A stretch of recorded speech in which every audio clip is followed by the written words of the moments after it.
So what's the solution?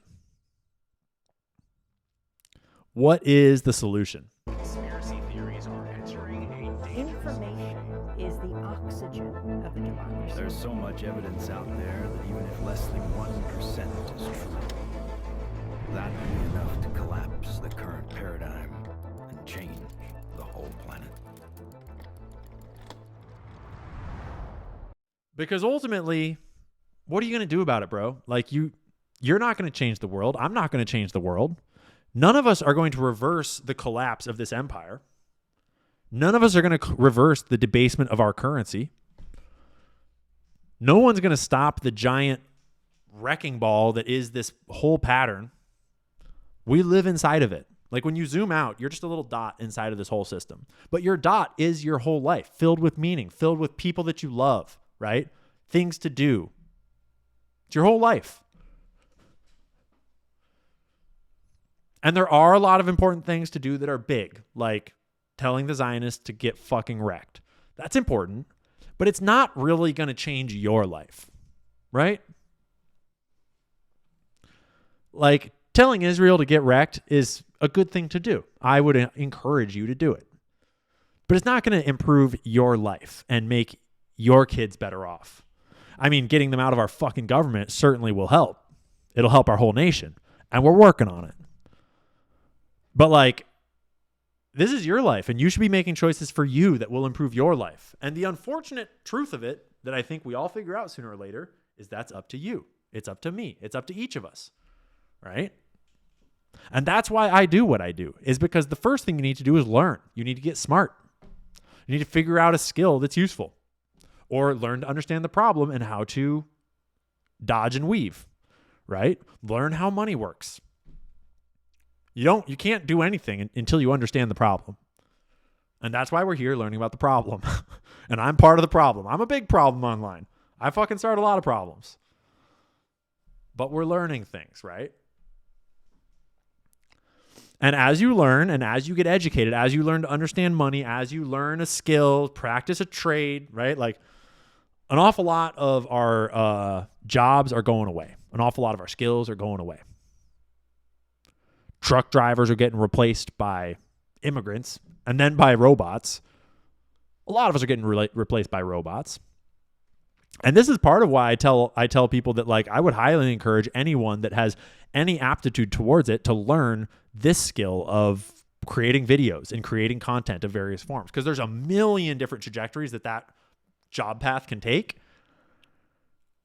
And nothing will ever replace our desire to interact with each other, to have human connection, to receive ideas from other humans. There's a lot of trade-offs because it's not great to spend your whole life in front of screens. But it's a lucrative career, and it's a career that isn't going to be replaced anytime soon. Learn a trade, carpentry, electrician. I don't know if you guys have seen these videos of these fucking robots. Oh man, dude, I hope I saved this video, guys. This shit is funny. Please say that I saved. Maybe it was on Instagram. Maybe it wasn't on X. I just saw a video of a robot trying to cook, and it was the funniest thing ever. Oh, it's here. Yes, thank God. Oh man. So like, let's like take a little white pill here real quick, because the robots, they might replace some of us, but let's be clear, they're not going to replace all of us anytime soon here. Let me cue this up and get the volume ready for us. Time for a little comic relief.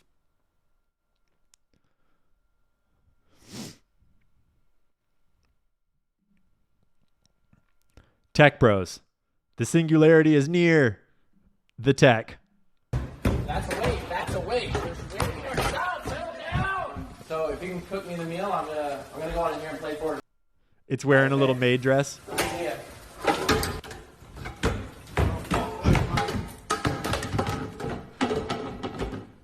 What the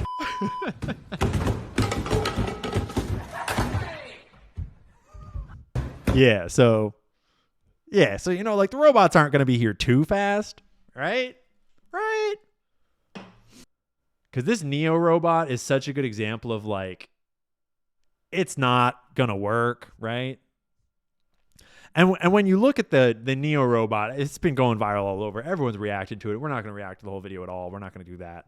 But it's this weird thing, if you haven't seen it, where like this robot is actually like has to be controlled by AI, and they're trying to sell it to people in their homes. They're shipping the first ones next year. They're taking pre-orders, and they're acting like it's going to work. But then like when people actually get to test it, this lady from like some big news magazine, or like she did a whole report on it, right? And turns out 100% of the This is the video that everyone was reacting to. And there's all these problems with it, like that are obviously this is never going to work. Like this robot is going to be a huge failure for the most part. No one wants this shit. It can't do shit. It's super weak. It's retarded. Can't do a job. It takes it like 6 minutes to do like a job that would take a human 3 seconds. And it's VR controlled by some like Pakistani kid that's in your home, seeing through the robot's eyes, controlling the robot. Super sketchy. So it's really obvious that this idea has no legs, so to speak. But it's still getting funded. It's still going to come to market. Why is that? How is this thing getting funded? Right? Because that company has to be pitching that idea to like investors. And they have to be showing this prototype to investors, and they have to be pitching it to us of like, buy this robot as though it's going to work. And everyone can see that that's retarded and it's not going to work. But it's getting funded. They've got investors. And when you think about it, the reason is obvious. Because it's not for us.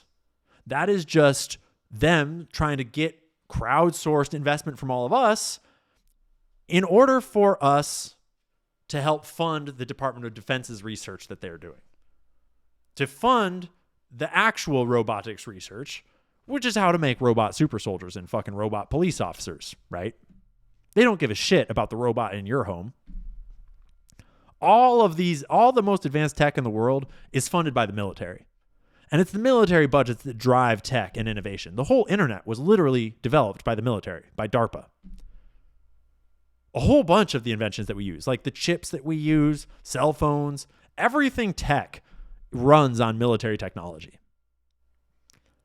Robotics and drones, like the drone that you can buy at Best Buy, all of this was funded because the military wants it to advance. And they've got way more advanced shit than we've got. But they'll outsource, prototyping and crowdsource funding to us. So we're like, oh, cool, we're getting robots. That's not what it's for. That's not what it's for. It's not here to do your dishes. It's here to tell you to stay in your home because there's a deadly virus on the loose for your own safety. We're getting distracted by the problems again, though. We're getting distracted by the problems again. But the problems are obviously spiritual, cultural, and personal. Right? And they're all up to you to fix. Fix yourself. Fix your own spirit. Deal with your own addictions. Deal with your own health. It's fucking hard. Figure it out. Watch some motivational content, dude. Go listen to Les Brown. Go listen to some Les fucking Brown, dog. Get right with the Lord. Right? Find some religion. Make some friends. Go out and make a friend. Go to the bars tomorrow night. Maybe wait till Saturday. And don't spend any money. Just go walk up to people and be like, Israel's gay. And see if you make a friend. I'll bet you'll make some friends. And even if you don't make a friend, you'll make a great enemy. Right? The problems are huge, but the solutions are small. Right? The solutions are small. And I will tell you from firsthand experience, from my own story, which is obviously one anecdote, but the only anecdote that I've got for you is that my whole life changed when I started watching Les Brown. True story. And when I started taking personal accountability, I stopped blaming my ex-girlfriend and blaming all these other things for how bad my life was, and was like, all right, well, it's my fucking life. What am I going to do about it? I stopped smoking spliffs.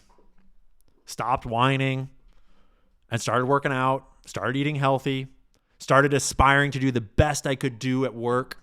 And you like, things change. You start making friends. You start getting opportunities. You start getting jobs. You start getting inspired. You start getting more in touch with like, that's what I want to do. Like, that's where I belong. I'm going to go do that. I'm going to fucking get in this Subaru and drive to Guatemala or whatever it is, right? Meg Strad's just going to whine about it. Be a little bitch. Yeah, spliffs specifically. I used to smoke like 12 spliffs a day, dog. Yeah, I'm from the Northwest. I was hooked on spliffs when I was younger, like in my early 20s, like age like 19 to 24. Dude, I was like a spliff master. I was the roach king, so to speak, the other kind of roach. And I just like cut cold turkey. Done with that. It was like, I think it was the month before my nephew was born, 2 or 3 months before my nephew was born. And it was New Year's, and I didn't plan it out, but it just occurred to me that like, you're about to be an uncle, and what kind of uncle do you want to be? Figure it out, bro. And I just hard stopped on the spliffs. Let's just wrap up our show real quick, because obviously I don't have that much to tell you about the solutions without getting all up on a high fucking horse and preaching to you. Like you can go watch Les Brown. You can go watch Tony Robbins. And the thing about, let me just give you let me give you a serious pitch for motivational speakers here real quick. Genuinely, like this is a real pitch. Motivational speakers changed my life. I am doing what I'm doing because of motivational speakers, and I would not be here without them. And think of it this way. You have an internal dialogue in your head at all times. Your inner voice is constantly going and going and going and going and going. And most of us never really think about what that internal voice is saying, right? It's like what you're pissed about, what you're angry about, you're in traffic, you're like, fuck this guy, whatever it is, right? Some of us are super hyped in our internal voices, but most of us aren't really controlling it. And if you're in a bad place in life, I guarantee you your internal voice sucks. Totally sucks, right? If you're depressed, if you're lonely, if you're angry, if you're unhappy, it's like part of that is because your internal voice is constantly talking about how lonely you are, how unhappy you are, how depressed you are. So the question is, how do you take charge of your inner voice? Because two people can live the exact same life. And one of them can be fucking happy as hell. One of them can be the most happy person on the planet. And the other one can hate their life and want to die. And we all know that that's true. And so the only difference between being happy and being sad is your inner perception of your reality, your internal voice, obviously, right? Logical. We're just logical basic steps here. And so if your internal voice can transform your situation, and we all know, obviously, that if you're pissed and sad and whiny and depressed, you're not going to get shit done. You're not going to change your life. You're not going to transform anything, right? You have to transform your inner voice before you can transform anything. You need to be ready to put in the work. And putting in the work is hard work. And it's way easier to do if you're hyped. Way easier to do if every day you're waking up ready to go and like, this is going to be so good. I'm going to make so much fucking progress today. Dude, look at all the progress I made. Gosh, I'm so good at this. Nailed it. W's, dude. Right? So how do you take control of your inner voice? And the most basic, obvious, simple, scientific way to do it, it's not possible to think of different words while you're listening to one set of words, right? Your brain only has space to process one set of words at a time. Don't listen to anyone that says that they're really good at multitasking. They're lying. They're really good at switching windows back and forth between tasks, but you can't be thinking of like Shakespeare while you're listening to Jay-Z. You can only process one line of thinking at once, right? And yeah, some people would say meditation, but I would argue that I have a way more direct way to do it. Meditation was never going to solve it for me. Like, it may be after years of doing it, and meditation is good, but it's not the fastest way to get it done. The fastest way to get it done is to listen to motivational speakers. And it sounds really cheesy, but it fucking works. When I changed my life, it was like all at once. And it was a snap, and it like was a hard cut. And it was because I was doing yoga in the morning at this lodge in Guatemala where I was working. And my buddy walked in. His name was Brian. And I owe my whole life to him. And he's the man. And I love him to death. South African bro. And he walked in to do yoga first thing in the morning. I was like going through the motions because I'd broken up with my girlfriend and I was super pissed and everything was her fucking fault at the time. I think I was like 24, 25. And Brian walks in. So I'm like going through the motions and doing morning yoga, but I'm on the mat literally thinking through like how much I fucking hate my ex-girlfriend and how dumb she is and how like my whole life sucks. While I'm like literally on an avocado farm, treehouse hotel in Guatemala, living the life, being awesome. But I was just like, and Brian walks in to do his morning yoga and he's hyped. And so this is us living the exact same life side by side. And I am miserable and Brian's doing great. And Brian walks in and says, hey, mate, do you like mind if I put on a motivational speaker? That's my best South African voice. And I was like, fuck it. I don't like, in my mind, I was like, I don't fucking care. But I was like, whatever, dude. I don't know. Like, I don't even know what that means. And he put on Les Brown. Maybe I should actually look up Les Brown real quick just to show you guys because he's hilarious. Les Brown. You ready for this? No, I want you to actually see Les Brown speaking. Classic Les. Let's go classic Les, like old school Les. Is my mouth dying over here? And your plan of action continuously looking for ways to win. So what is that something? Les Brown, the man. When you got an idea, you want to move on. You might not have the money. You might not have the education. You might not have the resources. You might not have the support or the resources you need. What is that something that can keep us going, that will enable us to act on our dream? What's one of those keys that will begin to help us to discover the secrets to our dream? Here's what I want you to repeat after me, please, with power and conviction. Say, it's possible. It's possible, bro. And here's the thing. It sounds so fucking cheesy. I'm telling you, while you're listening to this shit, your brain doesn't have time to think all those negative thoughts. And the first day, maybe you're like, fuck this, whatever. It's cheesy. Just put it in. Just put it in while you do your day. Put it in. Put it in first thing when you wake up. That's the key. First thing when you wake up. Put it in when you wake up right away. What I did is I fell asleep to it and I woke up to it. And then I started listening to it all throughout the day, literally every day, all day, in my headphones while I'm working, while I'm doing everything. And I just let it be just there rolling. And it does not give you time to think all those negative thoughts. And then pretty quickly you start to realize that you're actually thinking positive thoughts because whatever's coming into your ears is what's going into your brain, right? It's like really basic science. And your brain is plastic. Your brain changes. Whatever you put in is what comes back out. And then your neurons change, and then your patterns change, your habits change, your life changes. Try it. I dare you. Fucking try it. Do it for 1 week, 2 weeks, 3 weeks. You'll never go back.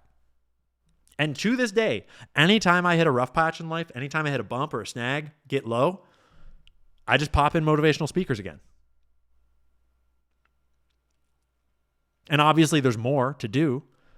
But damn, try not doing what you got to do while Les Brown is in your ears screaming at you like, you can do it, man. There's more. It's possible. This guy got this huge black pastor voice. It's hilarious, dog. Because ultimately, no one's coming to save you, especially you men. If you're a dude, you're fucking on your own, dude. Sorry. No one's checking in on you. If you're one of these dudes in the loneliness epidemic, if you're a dude that spent his whole day today with no socializing, no one's coming. No one's coming for you. Unfortunately, men are on their own. People want men when they're productive and rich and successful and positive and working hard and all these things, but no one's fucking checking in on you when you're a piece of shit, when you're sad, when you're lonely, when you're jerking off on your own. Like, you're on your own, dog. And you can keep your patterns going the way they are. You can just keep doing it forever. Or you can pick your shit up and figure it out. And you got to do it on your own. That's the basis of building yourself into a man. And if you are a dude of any age struggling to get your shit together, put motivational speakers in your ears. First thing when you wake up, listen to it all throughout the day, especially if you start spiraling on how shitty your life is. Listen to it as you go to bed on really low volume. There's actually science about the alpha, like the brain waves as you fall asleep, the theta you go through. That's super interesting too. But just trust me, fucking put it in your ears. And wouldn't hurt to journal positive things about how much good shit you got done. There's a ton of motivational speakers out there. Les Brown is who I just referred to. That was the first one I ever heard. But then you start to find the other ones. You find Tony Robbins. You find Jim Rohn. You find all these great, and you'll find ones that match with your vibe, whatever it is. Women, unfortunately, there's a lot more male motivational speakers than female motivational speakers. Try them out. Try out the men too. But there are good female motivational speakers out there. I think Mel Robbins is her name, is one good one. But I wanted to just give a shout out to my man, Eddie, Your World Within. He's got the cheesiest channel name ever. Oh, cool. He's changed it to Eddie Pinero. Subscribe. And he does these motivational mixes that have music and stuff that are probably copyright. I don't know. I'll just play a few seconds. Life doesn't ask permission before it changes. Cheesy as hell, right? You guys can hear it, but you can't see it, right? It doesn't knock politely on your door before it rearranges everything. We're just going to bask in it for a few moments. You thought you knew. No, life barges in. It bends the road you're on. It shifts the ground beneath your feet. And it looks at you without an apology as it asks, what are you going to do about it? What you going to do about it, bitch? What are you going to do about it? And yes, he is on Spotify. I believe he's Your World Within on Spotify. Let me double check that. Your World Within. Yeah, Your World Within on Spotify. Let me show you real quick. Right there. Boom. I swear to God, if you're struggling, figure your shit out. And if you need a way to figure your shit out and you don't know what to do, meditation's great, yoga's great, running is great, working out is great, all that's great. But start with your own mind. And I dare you to try plugging some of this shit into your ears and trying to be a little bitch about it. Women, I mean, it's honestly kind of the same for you. Like, you got to solve your own problems too. I can't really speak to how you got to pick yourself up by your high heel straps or whatever you call it. But I assume it's probably pretty similar. I only know how to do it if you're a dude. Because I did it. I was a depressed piece of shit. The first guy, his name is Les Brown. L-E-S Brown. Les Brown. Total legend. He's one of the OG motivational speakers. Like, as far as I can tell, he was basically a crack baby. That, like, had nothing. Literally nothing. His story is crazy. And I've heard all of his stories, like, hundreds and hundreds of times. Actually, story time. Let me tell you about my 100 milers. When I got really into ultra running, I wanted music that was like motivational, that was almost like listening. You know the mixes that are like Alan Watts music mixes, where you're like listening to music for like an hour-long mix, but it's also got Alan Watts in there, like hyping you up or like just being all philosophical. When I was like training for ultra marathons, you're running for hours and hours and hours alone. And it's super hard. And so I was like, I want like a podcast about like, that's motivating, that's hyping me up, but with a beat, like with music. Like I want to be hyped and running on repeat, right? And so and it didn't exist, so I made it. And what I did is I downloaded a bunch of my favorite motivational speakers, like Les Brown, like that exact speech that we just looked at, It's Possible. And I downloaded them, and then I play piano and I have a synthesizer and stuff. So I made a bunch of music to back it at the exact BPM of my preferred running pace, 155 to 160 BPM, which is exactly like the of like the ultra running shuffle. And then I had some faster ones for like, we're fucking crushing down the hill right now. And I made like multiple like 10 to 30 minute long songs that I would just listen to on repeat and repeat and repeat while I was training. And then when I would run like ultras, I would just like pop it in and like have Les Brown, like It's Possible. And I remember way back when I was a piece of shit that didn't have any health, didn't have any life, didn't have any finance, nothing. And then 6 years later, I'm like running a 100-miler. And I've got it in my head, the same motivational speaker that brought me out of the hole way back then. And it's like the most cathartic thing ever. And I cannot describe the smile that brings to your face. So that's a story. So solve your own shit. Solve your own damn problems. But you're not alone. You got people to help. You got things to help. You got homies here. That's our solutions. And we are out of here. Love you all. Thanks for tuning in. Don't forget to be nice to people. Drink your water. Eat your healthy food. Get good rest. That would be enough to collapse the current paradigm and change the whole planet.